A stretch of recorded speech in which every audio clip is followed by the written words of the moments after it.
नमस्कार, जय श्री राम। आप सभी स्वस्थ होंगे, कुशल से होंगे, मंगल से होंगे और आपके जो कष्ट हैं, संकट हैं, वह दूर करें। प्रभु विष्णु भगवान आपके सारे कष्टों को दूर करें। पति की मृत्यु पत्नी से पहले क्यों होती है? क्या वो विशेष 3 कारण हैं? मैं आज आपको बताने जा रहा हूँ। अभी तक आपने मेरे चैनल को सब्सक्राइब नहीं किया है, तो आप सब्सक्राइब कर लें। चैनल का नाम लॉर्ड भक्त चैनल मैं आपके स्क्रीन पर भेज रहा हूँ, जिसमें आपको जीवन में उतार चढ़ाव, भक्ति की वीडियो और हमें क्या उपाय करने चाहिए प्रसन्न करने के लिए भगवान को, और हमें कौन से कर्म करने चाहिए जिससे हमारे जीवन में कभी परेशानी ना हो, हम सदैव सुखी रहें, संपन्न रहें, और क्या हमें करना चाहिए जीवन में और किन बातों का हमें अनुसरण करना चाहिए, कैसे हम अपने बच्चों को परवरिश दें जो आगे बढ़कर हमारा वंश चला सकें और सनातन धर्म में जो हमारी संस्कृति है उसे जीवित रख सकें। क्या आप जानते हैं, मैंने छोटी सी वीडियो अभी फिर बनाने जा रहा हूँ। स्त्री की 3 गलतियाँ आदमी की मृत्यु हो जाए। गरुड़ पुराण में कुछ जुड़ी हुई बातें मैं आपको बताने जा रहा हूँ, और गलती करती हैं तो कोई बात नहीं। गरुड़ पुराण से जुड़ी कुछ तथ्य मैं आपको बताने जा रहा हूँ। जब कोई व्यक्ति मरता है तो सबसे पहले उसकी आत्मा यमलोक जाती है। यमलोक आप समझ रहे होंगे, वहाँ यमदूत 24 घंटे के लिए आत्मा को अपने पास रखते हैं। उसे कर्मों का आईना दिखाते हैं, उस कर्मों को जो उसने वो कर्म कर रखे हैं उसका शीर्षक बताते हैं। शास्त्रों के मुताबिक मरने वाली आत्मा करीब 13 दिन तक उसी घर में रहती है। जब मृत्यु हो जाती है तो 13 दिन तक बात आत्मा जो है वहीं घर पे ही रहती है। ऐसी स्थिति में घर में गरुड़ पुराण पाठ करने से मरने वाली आत्मा को शांति मिलती है, इसलिए गरुड़ पुराण कराया जाता है। मरने से पहले मृतक का रूप डरावना हो जाता है।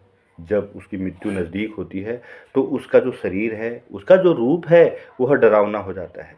वह अपने मुख से फेन उगलने लगता है और उसका मुंह लार से भर जाता है।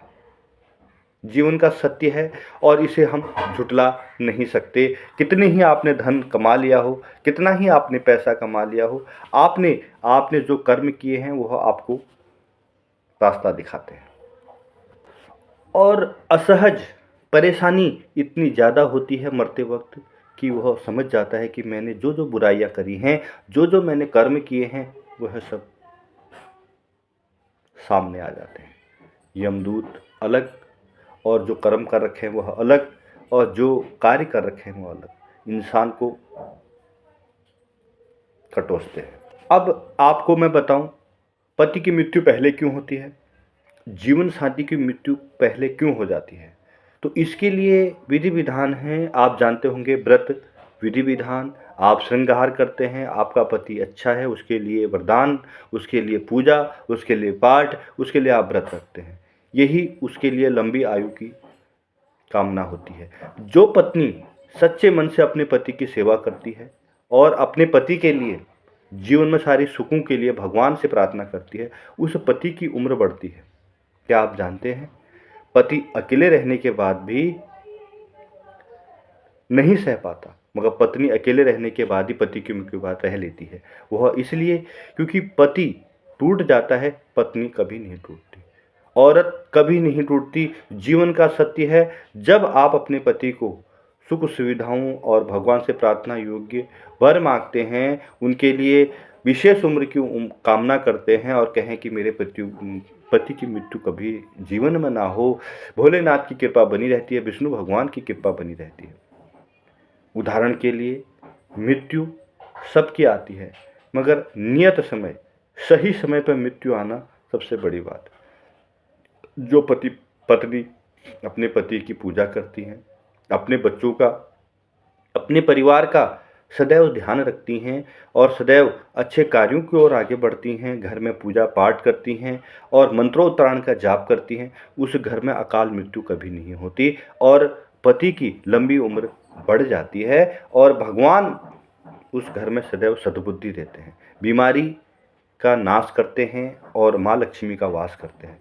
इसलिए गरुड़ पुराण में कहा गया है, जो पत्नी सच्चे मन से घर की लक्ष्मी के रूप में कार्य करती है, अच्छे कार्य करती है, अच्छे कर्म करती है, अच्छी पूजा पाठ करती है और जीवन समर्पण के लिए अपने परिवार पर निछावर कर देती है, उस घर में पति की उम्र दुगनी हो जाती है।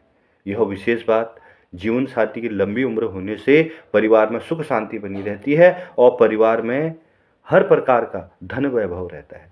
जब पति की मृत्यु जल्दी हो जाती है तो उस परिवार का नाश हो जाता है। बहुत कम ही ऐसी जगहें हैं, ऐसी बातें हैं जहाँ पर वहाँ सुख रहा हो, मगर हमें विशेष तौर पर ध्यान रखना चाहिए, भगवान का अनुसरण करना चाहिए, माता पिता की सेवा करना चाहिए, माता पिता को घर से बाहर नहीं करना चाहिए। आप ऐसा करते हैं, कभी भी भगवान आपको अकेला नहीं छोड़ेंगे। गरुड़ पुराण में कहा गया, आपके कर्म ही आपको प्रधान बनाते हैं, आपके कर्म ही आपके लिए जीवन की सीढ़ियाँ चुनते हैं। तो इसलिए अच्छे कर्म करें, जीवन सदैव अच्छा रहता है। जय श्री राम। गरुड़ पुराण का यह लेख आपको कैसा लगा ज़रूर बताएं। अच्छे कर्म करें। नमस्कार।